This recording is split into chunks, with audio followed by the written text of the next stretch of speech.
Assalamualaikum warahmatullahi wabarakatuh. Selamat datang kembali di channel Pen Invasion, channel yang menyuguhkan video cerita bergambar seputar misteri. Simak terus video dari kami.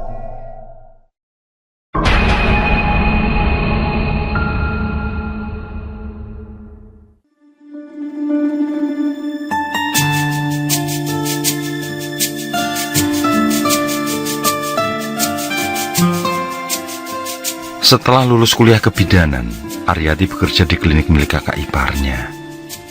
Tempat tersebut berada di Balaraja, di daerah Kabupaten Tangerang. Selama 2 tahun, Aryati bekerja di sana. Rasa jenuh dan bosan membuatnya iseng-iseng ikutan daftar CPNS. Sebenarnya ia hanya ingin tahu saja bagaimana rasanya ikut tes CPNS itu. Dia tidak punya harapan tinggi bisa lolos tes, tapi Tuhan berkata lain. Aryati ternyata lolos. Lalu ditugaskan di kampung terpencil yang berada di daerah Cirebon agak pedalaman. Nama kampungnya adalah Mekarsari. Bidan yang bertugas di sana dimutasi ke daerah lain, dan Aryati ditugaskan untuk mengisi kekosongan di puskesmas desa setempat. Memang sangatlah jauh lokasi tugas dinas itu, tapi dia berniat dengan ikhlas karena sudah dianggap sebagai resiko pekerjaan. Aryati tidak menyangka kalau kampung itu sangat terpencil. Mobil susah masuk karena jalannya yang terjal. Secara kebetulan, dia ke sana tepat di musim penghujan, sehingga jalanan sangat licin dan berlumpur. Aryati sendiri naik ojek untuk sampai ke kampung. Walau pada akhirnya dia harus turun naik motor karena jalannya yang licin dan berbahaya. Dengan terpaksa, dia berjalan kaki menerobos kubangan lumpur. Sedangkan si bapak tukang ojek dengan susah payah mendorong motornya. Saat itu Aryati sempat cemas karena sudah jam 5 sore, tapi masih terjebak di jalan berlumpur. Ini masih jauh ya, Pak? Dia bertanya sambil menyeimbangkan badan agar tidak tergelincir. Tangan kanannya menjinjing sepatu, sedangkan tas besar masih berada di depan jok motor. Tukang ojek menjawab kalau masih melewati hutan pinus. Setelah itu barulah dia di kampung Mekarsari. Memang, sejauh mata memandang, di sepanjang jalan hanya hutan pinus yang terlihat. Perasaan Aryati semakin takut saat hari mulai gelap. Tapi dia menjadi lega ketika jalanan lumpur sudah terlewati. Dilanjutkan dengan melewati jalan bebatuan. Sebenarnya Aryati takut kalau tergelincir dan jatuh. Tapi karena hari sudah agak gelap, ia terpaksa membonceng sambil memejamkan mata. Dalam hitungan menit, akhirnya tibalah di desa Mekarsari. Aryati langsung turun ke rumah kepala desa. Dia minta informasi rumah yang akan ditinggali, karena biasanya ada tempat khusus bagi bidan yang disediakan oleh pihak desa. Setelah berkenalan dan ngobrol sebentar, Aryati mengajak Pak Kades agar mengantarnya. Dan sebelum menunjukkan lokasi, Pak Kades menyuruh supaya dia istirahat terlebih dahulu. Tapi karena merasa sungkan, Aryati memilih beristirahat di rumah tempatnya praktek saja. Pak Kades pun mengikuti kemauan Aryati. Rumah tersebut cukup jauh dari Pak Kades. Dengan berjalan kaki, sampailah mereka di sebuah rumah yang ternyata berpenghuni. Jadi Aryati nantinya akan tinggal bersama pemilik rumah. "Neng, bidan yang lama sudah tinggal di sini loh," ucap Pak Kades. Disusul memperkenalkan seorang gadis pemilik rumah. Dia adalah Dinda. Mungkin usianya sekitar 19 tahun. Pak Kades menjelaskan kalau Dinda merupakan anak yatim piatu dan putus sekolah semenjak di Madrasah Sanawiyah. Selama bertahun-tahun, Dinda mengurus neneknya yang sudah sangat renta. Setelah Pak Lurah berpamitan pulang, Aryati meletakkan tasnya di ruang tamu, lalu duduk beristirahat sambil melihat-lihat seisi ruangan.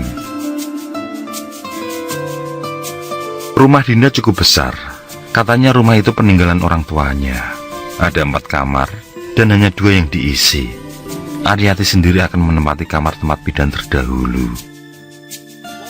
Bertepatan dengan azan maghrib, terdengar geledek keras disusul hujan semakin deras. Aryati bangkit. Dinda membawa tasnya untuk menunjukkan kamar Aryati. Itu nenekku, Mbak. Namanya Mbok Ibah. Beliau sudah tidak bisa bicara. Mungkin sudah hampir 10 tahun kondisinya seperti itu. Ucap Dinda membuka kamar neneknya. Terlihat seorang wanita tua yang sedang duduk di tepi tempat tidur. Seluruh rambutnya sudah memutih. Beliau mengenakan kain batik yang warnanya sudah pudar dan baju kebaya usang. Perlahan, wanita itu mendongak dan tersenyum. Meski tahu tidak bisa menjawab, namun Aryati tetap menyapa dengan sopan dari pintu kamar. Dia yakin kalau Mbok Ibah juga menyapa dalam hatinya. Dinda menutup kembali pintu kamar neneknya. Engsel pintu itu mungkin sudah berkarat, sehingga menimbulkan bunyi yang cukup nyaring saat ditutup. Dinda lalu mengajak ke kamar Aryati. Walau temboknya usang dan retak, tapi kamar itu tampak bersih. Ada ranjang besi klasik dan kasur kapuk di sana. Ada juga lemari pakaian yang dilengkapi dengan cermin besar. Ini kamarnya, Mbak. Semoga betah tinggal di sini. Ucap Dinda. Setelah Aryati mengucapkan terima kasih, Dinda pun pamit keluar. Dari tadi, Aryati tidak melihat gadis itu tersenyum sedikit pun. Mungkin saja Dinda orang yang pendiam.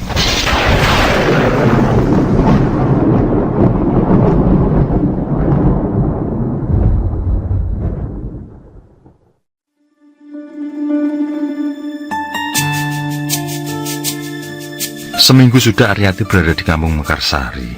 Sampai saat ini dia belum terlalu sibuk. Karena warga jumlahnya tidak banyak, jadi angka wanita hamil maupun melahirkan juga rendah. Dinda juga bercerita kalau wanita di kampung masih menggunakan jasa dukun beranak saat melahirkan. Tapi namanya bukan dukun, melainkan paraji. Ini merupakan tantangan baru bagi Aryati. Dia harus memberikan penyuluhan pada masyarakat agar mereka paham tentang keselamatan saat bersalin. Seperti pagi-pagi kemarin, dia terbangun sekitar pukul 5 pagi. Setelah usai sholat subuh, dia keluar menuju ruang depan. Ternyata Dinda sudah tidak ada di rumah. Pintu depan juga sudah ditutup kembali. Dinda pernah cerita kalau belakangan ini dia bekerja sebagai pemetik jagung. Perkebunan jagung memang menjadi salah satu sumber mata pencarian warga kampung Mekarsari. Mungkin karena 2 hari ini tidak turun hujan, sehingga warga mulai memanen jagung. Tidak sengaja, Aryati melihat pintu kamar Mbok Ibah terbuka sedikit. Dia pun mendekati pintu itu untuk mencari tahu, apakah Mbok Ibah sudah bangun atau belum. Mbok Ibah ternyata sudah bangun. Dia duduk di tepi tempat tidurnya sambil menunduk. Dan rupanya, sarapan juga sudah disiapkan oleh Dinda. Perempuan tua itu terus menunduk dan tidak menoleh sedikit pun pada Aryati. Aryati membiarkan pintu tetap terbuka sedikit, lalu bergegas pergi ke kamar mandi. Air di kampung ini sangatlah dingin, mungkin karena lokasi kampung yang dekat dengan pegunungan. Saking dinginnya, tubuh Aryati seketika menggigil. Saat sedang mandi, tiba-tiba ada seseorang memanggilnya. Nak, ini handuknya.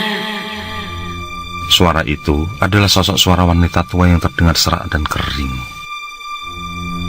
Aryati langsung menimpali kalau dia sudah membawa handuk. Lalu dia bertanya siapa sebenarnya perempuan itu. Karena yang ada di rumahnya hanya dia dan Mbok Ibah. Sedangkan Mbok Ibah tidak bisa berbicara. Sesaat kemudian, terdengar wanita tua itu malah terkekeh lalu berkata, Pakai handuk Mbok Ibah saja. Gayung yang dipegang Aryati seketika jatuh. Dia pun terdiam terpaku. Suasana pagi itu menjadi sangat mencekam. Di luar kamar mandi, Mbok Ibah masih memanggil sambil menawarkan handuk. Pakai handuk Mbok Ibah saja. Dalam kepanikan itu Aryati melihat ke atas tembok kamar mandi. Dia merasa kalau suara yang didengar sudah berpindah ke sana. Dan dia pun sangat terkejut ketika melihat Mbok Ibah duduk di atas tembok. Tangannya memegang handuk berwarna merah. Aryati melawan tekanan dan mencoba berteriak. suara yang semula tercekat di tenggorokan kali ini mampu keluar dengan sangat keras. Dia pun langsung memakai handuk dan bergegas keluar. Tapi pintu kamar mandi tertutup rapat seperti dikunci. Dalam kepanikannya, dia terus mencoba membuka pintu tersebut. Tapi sekuat apapun tenaganya, masih saja pintu tidak bisa dibuka. Tidak ada yang bisa dilakukan Aryati selain pasrah dalam ketakutan. Sambil berteriak minta tolong, sebisa mungkin dia mencoba bertahan dari gangguan suara Mbok Iba. Suara tawa terkekeh seolah sudah berdiam diri di gendang telinganya. Sesaat kemudian, ada yang menggedor pintu kamar mandi. Mbak! Kenapa, Mbak? Mbak Yati! Itu adalah suara Dinda. Segera, Aryati membuka pintu. Dia pun lega, karena pintu terbuka dengan mudahnya. Dalam keadaan panik dan ketakutan, dia menceritakan tentang hal aneh yang baru saja dialami. Sementara Dinda sendiri langsung berlari saat mendengar teriakan Aryati. Tadinya dia masih berada di pelataran rumah, menunggu kawan kerjanya menjemput.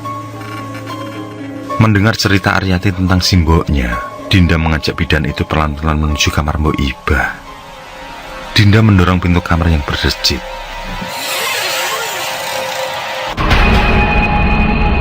Di dalam, terlihat Mbok Iba masih duduk di tepi tempat tidurnya. Beliau langsung menoleh ke arah mereka, lalu tersenyum sambil mengangguk ramah. Aryati pun memberitahu Dinda bahwa dia tidak mengada-ada. Apa yang dilihat dan suara yang didengar sangatlah nyata. Sudahlah Mbak, tidak usah dipikirkan. Saya berangkat dulu ya Mbak. Ucap Dinda saat mendengar kawannya memanggil. Dia pun meninggalkan Aryati yang masih dalam keadaan bimbang. Pagi itu, Aryati dijemput oleh Pak Sukro. Dia adalah salah seorang pegawai puskesmas. Mereka pun berangkat ke puskesmas yang jaraknya lumayan jauh dari rumah Dinda. Mungkin sekitar 15 menit perjalanan. Dengan dibonceng menggunakan motor bebeknya Pak Sukro, Aryati coba tenang meski takut kalau tergelincir. Jalan menuju puskesmas juga rusak parah. Banyak kubangan yang harus dihindari. Menurut Pak Sukro, jalan tersebut pernah diaspal, tapi hanya bertahan setahun saja sudah rusak. Kualitas aspalnya sama sekali tidak bagus. Tibalah mereka di puskesmas kampung. Dilihat dari depan, puskesmas itu tampak cukup seram. Temboknya berlumut, catnya juga sudah pudar. Yang membuat tampak angker adalah pohon beringin besar di depan gedung puskesmas itu. Entah mengapa, pohon sampai sangat besar tidak ditebang. Semua batangnya yang bercabang di atas bangunan puskesmas tentu sangat membahayakan jika sampai patah. Apalagi angin di sekitar sangatlah kencang. Motor diparkir di samping puskesmas. Ada tempat khusus bagi pegawai maupun pasien di sana. Begitu hendak masuk ke dalam, dikejutkan dengan sosok wanita muda yang berdiri di halaman belakang gedung. Wanita yang mengenakan daster dan tampak sedang hamil tua itu memandang ke arahnya. Pak, siapa wanita itu? Tanya Aryati pada Pak Sukro. Anehnya, Pak Sukro tidak melihatnya. Lelaki itu hanya melihat tempat kosong yang ditunjuk oleh Aryati. Padahal wanita itu masih berdiri di halaman belakang puskesmas sambil menatap mereka berdua. Saat Aryati tidak menghampiri, wanita itu lari dan masuk ke semak-semak. Namun sekali lagi, Pak Sukro sama sekali tidak dapat melihat keberadaan wanita itu. Aryati tidak habis pikir, kenapa banyak sekali keanehan yang dialami di hari ini. Saran saya jangan sering ngelamun, Mbak. Demit mudah mengelabui kita kalau kita sering ngelamun. Begitu kata Pak Sukro. Aryati hanya mengangguk dan mereka pun masuk ke puskesmas. Sesekali dia masih menoleh ke belakang, mencari keberadaan si wanita hamil. Bagi Aryati, kerja di puskesmas Mekarsari sangat membosankan. Dia hampir tidak mengerjakan apa-apa. Yang berobat sepi, apalagi yang bersalin atau konsultasi kehamilan. Sama sekali tidak ada. Petugas di sini kebanyakan makan gaji buta. Tumpukan obat dibiarkan kadaluarsa, lalu dibuang dan diganti dengan yang baru. Nasib obat yang baru pun pasti sama, ujung-ujungnya dibuang juga. Jarang sekali ada yang berobat ke puskesmas ini. Mereka lebih suka pakai jambi dibanding obat. Dinda memang benar, warga di kampung ini tidak percaya sama bidan atau pengobatan medis. Mereka lebih suka pergi ke dukun atau paraji ketimbang minta bantuan bidan. Saat semua petugas puskesmas sudah pulang, Pak Sukro memberikan kunci puskesmas pada Aryati. Malam ini, dia berniat menginap saja di puskesmas. Dia akan menyusun rancangan penyuluhan terhadap masyarakat tentang pentingnya keselamatan saat bersalin. Lebih dari itu, jujur saja dia masih trauma kalau harus pulang ke rumah Dinda. Dinda pasti tahu kalau aku tidak pulang nanti.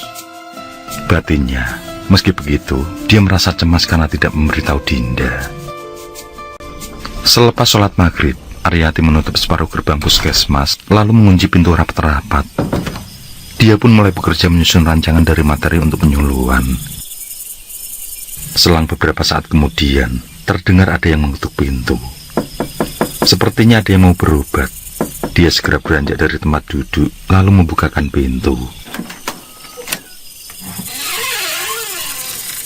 Dia sangat terkejut. Saat di depannya sudah berdiri seorang perempuan berbaju daster yang sedang hamil tua. Dia pegangi kandungannya sambil meringis kesakitan. Tidak lain sosok itu adalah wanita yang dilihatnya pagi tadi, yang mana Pak Sukro tidak bisa melihat keberadaannya. Tolong aku, Bu, katanya dengan suara yang tertahan. Ya ampun, silahkan masuk, Bu, kata Aryati tanpa berprasangka buruk. Dia pun langsung membawanya ke ruang rawat. Wanita tersebut terus mengadu kesakitan. Aryati yang masih diliputi tanda tanya mulai menjalankan tugas dan tanggung jawabnya. Dia melihat ketuban wanita yang belum dikenal itu sudah pecah. Sebenarnya Aryati merasa sangat aneh karena wanita itu tidak diantar oleh siapapun. Dia menyimpan rasa penasarannya untuk ditanyakan setelah proses melahirkan usai.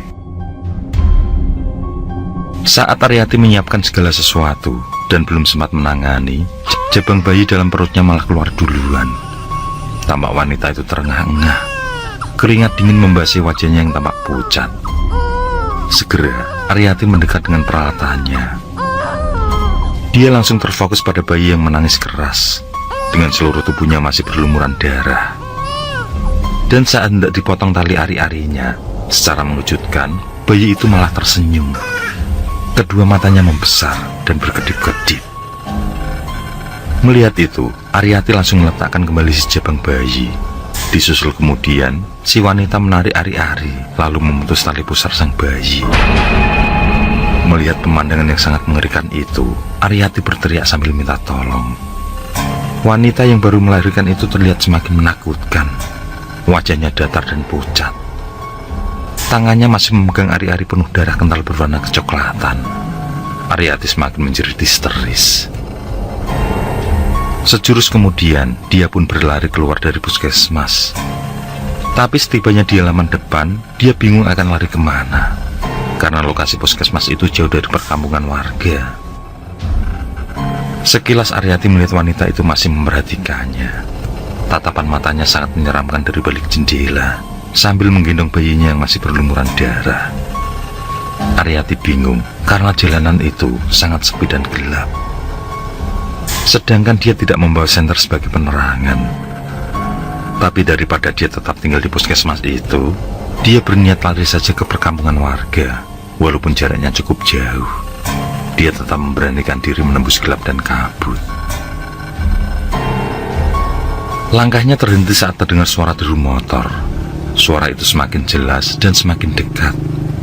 Sesaat kemudian, cahaya lampu motor menyilaukan matanya. Sambil memicingkan mata, dia coba memperjelas penglihatannya. Ternyata itu Pak Sukro. Kebetulan sekali lelaki itu datang. Tanpa berpikir banyak, Aryati langsung berlari menghampirinya.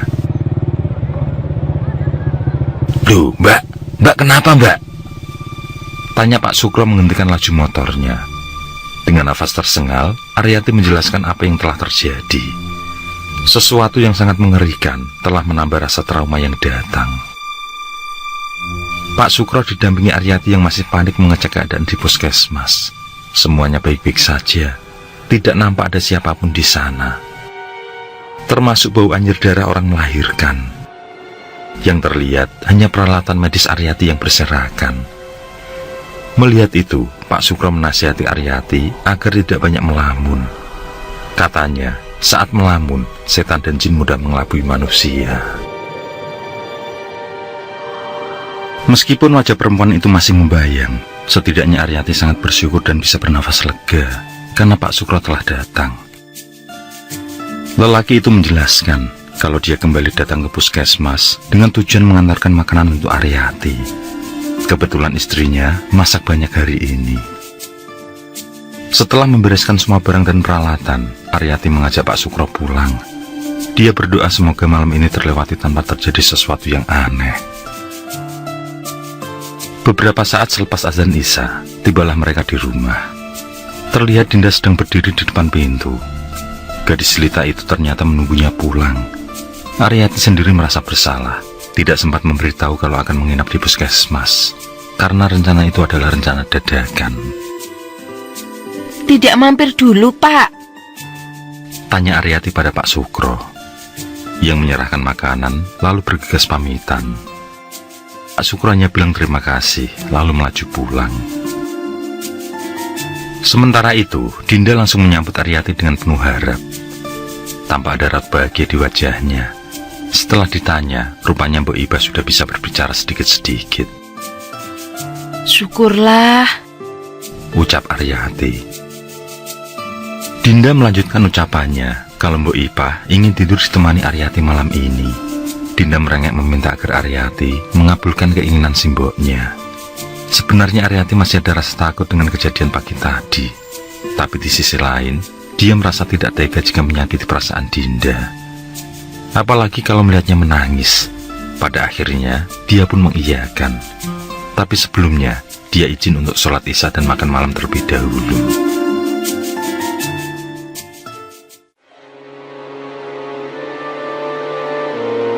Dinda mengajak Aryati ke kamar Mbok Iba.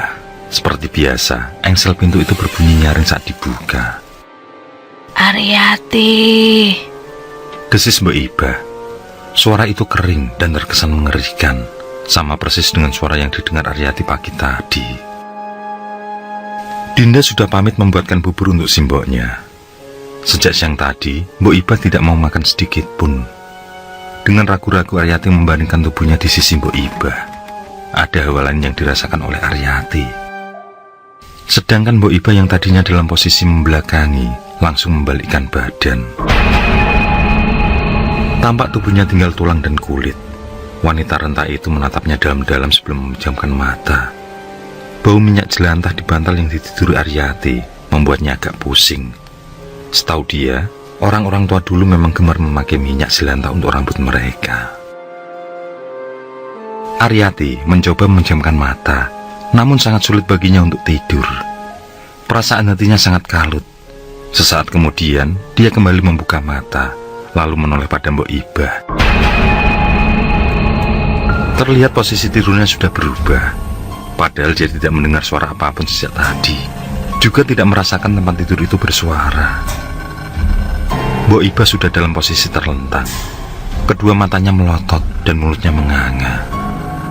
Mbok Iba.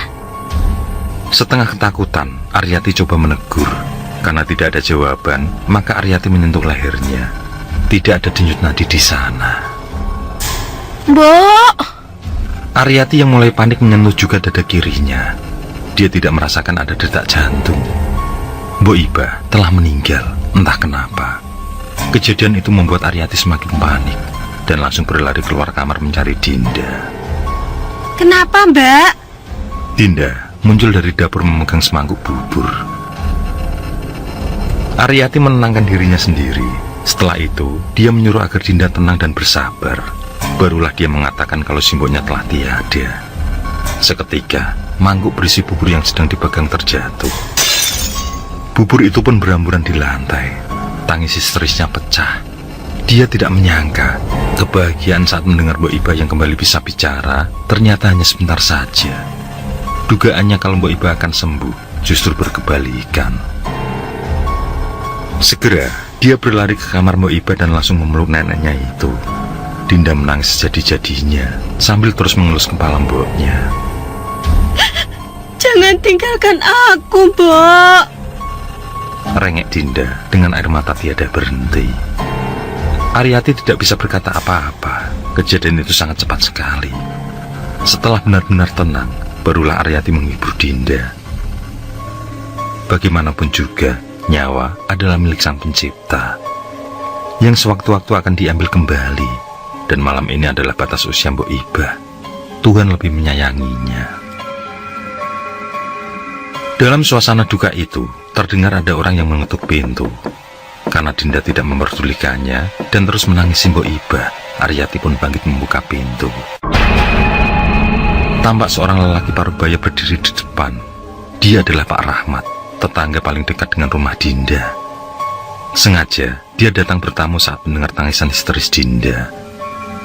Ketika Aryati memberitahu kalau Mbok Iba meninggal dunia, tanpa dipersilahkan masuk, dia langsung menerobos ke kamar menyusul Dinda. Aryati mengikutinya dari belakang. Gerimis tipis mulai turun. Sesekali kilat mengundang petir untuk lewat.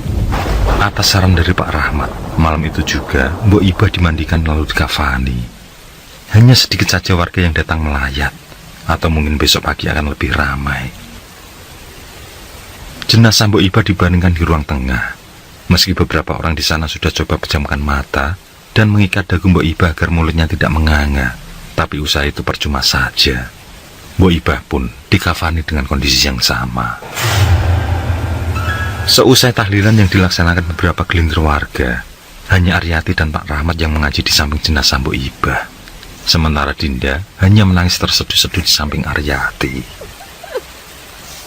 Kamu bisa ngaji? Tanya Aryati pada Dinda. Dia menggelengkan kepala. Aryati menyuruhnya agar mendoakan simboknya semoga masuk surga. Saat gerimis makin cepat, Pak Rahmat menyelesaikan mengaji lalu pamit pulang. Dia berkata besok pagi akan datang untuk mengurus pemakaman Mbok Iba.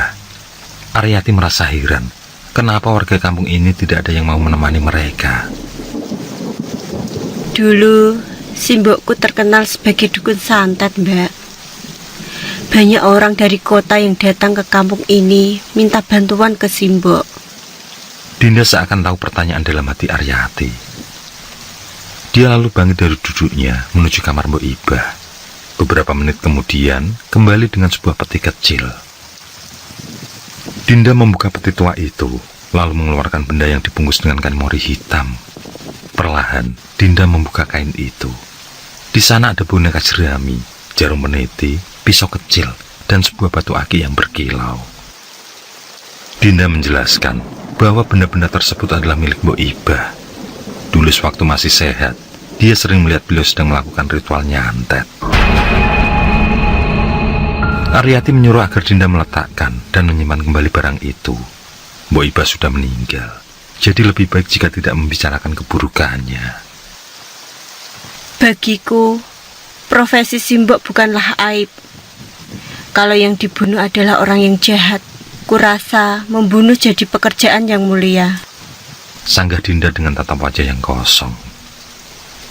Aryati yang tahu kalau jiwa Dinda sedikit terganggu, mencoba memberi arahan. Bahwa keburukan janganlah dibalas dengan keburukan juga. Orang jahat lebih baik diserahkan ke pihak berwajib, biar hukum segera membalas. Kalaupun masih terbebaskan, ada hukum Tuhan yang lebih pasti terjadi. Mereka berdua pun bersiap mental menunggu jenazah Mbok Iba.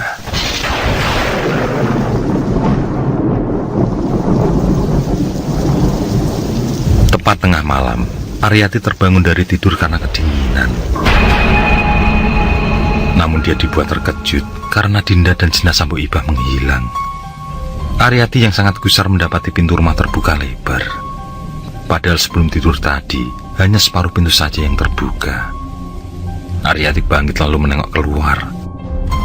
Di luar hujan turun masih sangat lebat, sesekali menyambar dan cahaya kilatnya menyilaukan mata.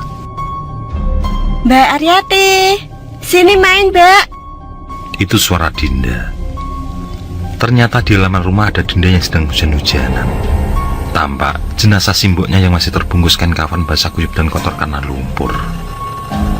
Jenazah itu kehujanan tergeletak begitu saja di halaman rumah, sedangkan Dinda loncat-loncat di sampingnya.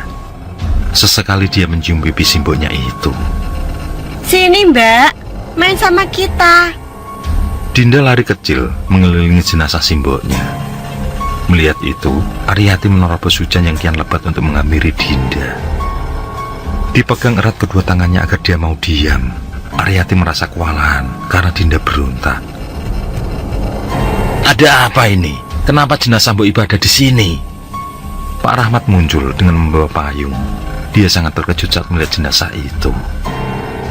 Tanpa banyak bicara, Pak Rahmat meletakkan payungnya dan langsung membopong jenazah Mbok Iba masuk ke dalam rumah. Dinda yang susah sekali dikendalikan mendadak menangis sambil memanggil-manggil simboknya. Bersama Aryati, mereka yang basah kuyup ikut masuk ke dalam. Aryati sendiri merasa shock melihat perubahan Dinda. Dia tidak menyangka kalau Dinda akan begitu terguncang. Setelah membandingkan jenazah Mbok Iba, Pak Rahmat mencoba menenangkan Dinda. Karena masih saja mengamuk, dia pun mulai membacakan mantra. Sebentar kemudian, Dinda semakin melunak. Tatapan matanya kosong dan tampak kelelahan. Setelah itu Pak Rahmat berpamitan pulang sebentar. Dia akan kembali untuk membantu mengganti kafan Mbok Iba, sekalian berganti baju, sekalian juga membawakan kain kafan baru bagi Mbok Iba. Memang, di kampung itu semua perlengkapan kematian sudah disediakan secara gotong royong. Setiap sebulan sekali, para warga mengadakan kumpulan. Yang di sana diperoleh kas untuk membeli semua itu. Sehingga sewaktu-waktu ada kematian, maka semua perlengkapan tinggal mengambil di rumah Pak Modin. Cukup lama Pak Rahmat baru kembali. Dia hanya memberi arahan pada Aryati supaya menghafalnya dengan benar. Sungguh pengalaman itu baru ditemui Aryati seumur hidup. Dia terus mengikuti ucapan Pak Rahmat dengan hanya memberi petunjuk. Maklumlah, Mbok Iba sudah dalam keadaan bersuci, sehingga takut jika tersentuh kulit dengannya. Warga sekitar meyakini kalau hal itu membatalkan. Namun ada pula yang meyakini kalau tidak membatalkan. Alasan tidak membatalkan adalah antara orang hidup dan orang mati sudah beda alam. Jadi tidak masalah jika terjamah. Tapi Pak Rahmat memilih tidak ingin bersentuhan kulit dengan jenazah Mbok Iba. Setelah selesai, Dinda kembali berteriak-teriak tidak karuan. Dia meracau dan bersikeras mendekat pada neneknya. Dengan sekuat tenaga Aryati menghalangi, sedangkan Pak Rahmat mengeluarkan sebuah keris kecil. Rupanya, selain mengambil kain mori, saat pulang tadi, dia juga membawa gimbolan itu. Dia sudah bersiap dengan gangguan gaib yang mengganggu. Saat keris itu dikeluarkan dari sarungnya, aroma dupa langsung menyebar menyeruak. Dia menyentuh lengan Dinda yang masih disengkeram Aryati, lalu menempelkan keris di tengkuk Dinda. Saat itu pula, Dinda seperti kejang dan melemah. Dinda pun terkulai tak sadarkan diri. Bersamaan dengan itu, terdengar suara ledakan keras terdengar dari arah dapur. Bukan hanya sekali, tapi berulang kali. Setelah Dinda dalam posisi yang baik, Pak Rahmat dan Aryati buru-buru menghampiri sumber suara itu. Terlihat makanan pemberian Pak Sukro acak-acakan di lantai. Entah apa yang terjadi. Sedangkan bayangan-bayangan yang melintas diusir oleh Pak Rahmat dengan kerisnya. Beliau menjelaskan bahwa itu semua adalah makhluk gaib rewangan Mbok Iba. Sebisa mungkin dia akan membersihkan rumah, dimulai besok setelah pemakaman jenazah. Dari mana makanan ini, Mbak? Tanya Pak Rahmat. Dia melihat ada yang aneh dan ganjil dari makanan itu. Saat tahu bahwa Pak Sukro yang memberi, dia kembali bertanya. Apakah kamu memakannya? Aryati pun mengangguk. Saat masih dalam keadaan bingung, Aryati disuruhnya berbaring di lantai tanpa alas. Dia yang tidak tahu apa maksud tujuan Pak Rahmat hanya menurut saja. Pak Rahmat dengan keris masih di tangan, duduk bersila menghadap tubuh Aryati. Disuruhnya Aryati memejamkan mata, dan seketika itu hatinya gemetar melihat penampakan Pak Sukro. Tanpa bisa dikendalikan, dia merasa jatuh hati pada lelaki beristri itu. Sungguh, sesuatu yang sangat aneh dan tidak masuk akal. Beberapa saat kemudian dia merasakan perutnya panas. Semakin lama semakin panas, menjalar ke tenggorokan. Dan Aryati langsung muntah. Bukan air atau makanan yang keluar, akan tetapi gumpalan rambut bercampur nanah. Setelah semua keluar, mendadak muncul asap dari benda tersebut, lalu menghilang tanpa bekas. Aryati pun kembali terbaring tidak berdaya. Menurut Pak Rahmat, barang tersebut adalah kiriman Pak Sukro. Lelaki itu mengirim ilmu pelet demi menjadikan Aryati istri kedua. Sekarang kamu beristirahatlah, biar aku yang menjaga jasad Mbok Ibah, ucap Pak Rahmat sambil menyarungkan kembali kerisnya.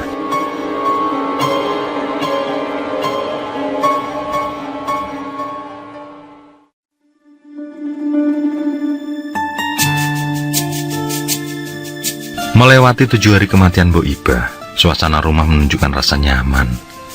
Pak Rahmat sepertinya mampu membersihkan rumah dari aura gelap. Dinda juga sudah kembali baik dan mengikhlaskan kepergian si mboknya. Menurut Pak Rahmat, Mbok Ibah menjadi sakit saat melakukan satu pekerjaan berbahaya. Waktu itu, beliau disuruh seorang untuk menyantet orang hamil. Dan orang yang menyuruh itu tak lain adalah Pak Sukro. Lelaki hidung belang itu telah menghamili seorang janda dan tidak mau bertanggung jawab. Karena mengancam akan membongkar aib, maka dilakukanlah jalan menyimpang itu.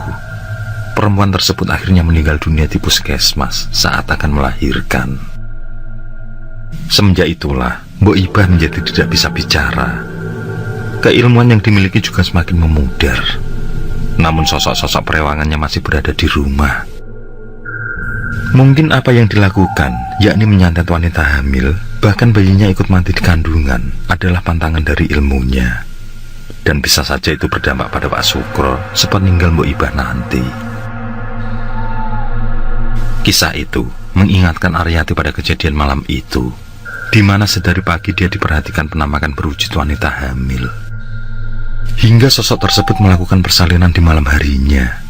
Dia yakin kalau sosok itu adalah korban dari Mbok Ibah atas suruhan Pak Sukro. Di sisi lain, sejak pemakaman Mbok Ibah, Pak Sukro tidak pernah menampakkan diri. Menurut petugas puskesmas yang lain, dia mendadak mengalami kelumpuhan. Selain itu, dia mengalami sesuatu yang aneh, sama persis dengan apa yang dialami Mbok Ibah semasa masih hidup. Saat petugas puskesmas lain menjenguknya, Aryati memilih tidak ikut. Dia belum bisa memaafkan perlakuan Pak Sukro atas dirinya. Sore ini, Dinda memasak bubur kacang hijau di dapur. Sedangkan Aryati duduk di kursi teras sambil menghela nafas lega. Hari ini cukup melelahkan baginya, karena seharian dia mengerjakan materi penyuluhan. Saat melintas seekor burung yang suaranya agak aneh, tiba-tiba badannya lemah dan mendadak demam tinggi. Setelah minum obat, tubuhnya malah menggigil. Wajahnya tampak pucat pasi. Kantung matanya juga mendadak hitam. Segera, dia membenamkan diri di atas kasur. Tapi semakin lama tubuhnya malah semakin menggigil. Dinda dan Pak Rahmat tidak bisa berbuat banyak. Pak Rahmat yakin kalau itu akibat dari muntah seminggu lalu. Perutnya mengalami iritasi, dan pengobatan medis adalah satu-satunya jalan. Sore itu juga, Aryati putuskan untuk pulang. Dia akan berobat di kotanya. Pak Rahmat langsung memesankan ojek. Sedangkan Dinda yang tampak bersedih, disuruhnya mendampingi. Tidak usah, Pak. Saya masih kuat, ucap Aryati lemah. Dia memaksa tidak mau ditemani siapapun. Itulah hari terakhir Aryati berada di kampung Mekarsari. Setelah sembuh, dia minta mutasi dan menjelaskan semua yang telah dialami di kampung. Bertahun-tahun lamanya, dia tidak mengunjungi kampung itu lagi. Entah seperti apa Dinda sekarang. Mungkin dia sudah berkeluarga, atau bahkan sudah punya anak. Dan dia yakin ucapan Pak Rahmat tentang Pak Sukro benar adanya dan menjadi kenyataan. Di mana lelaki itu harus menanggung penderitaan setelah kematian Mbok Ibah.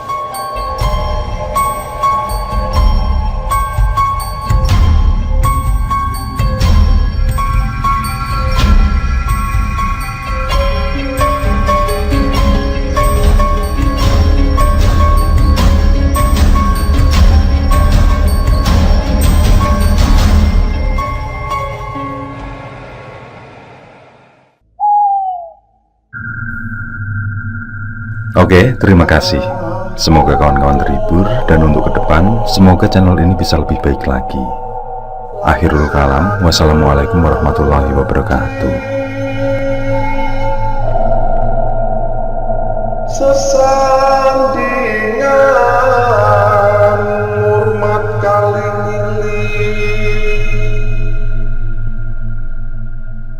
lakukan di pungkasan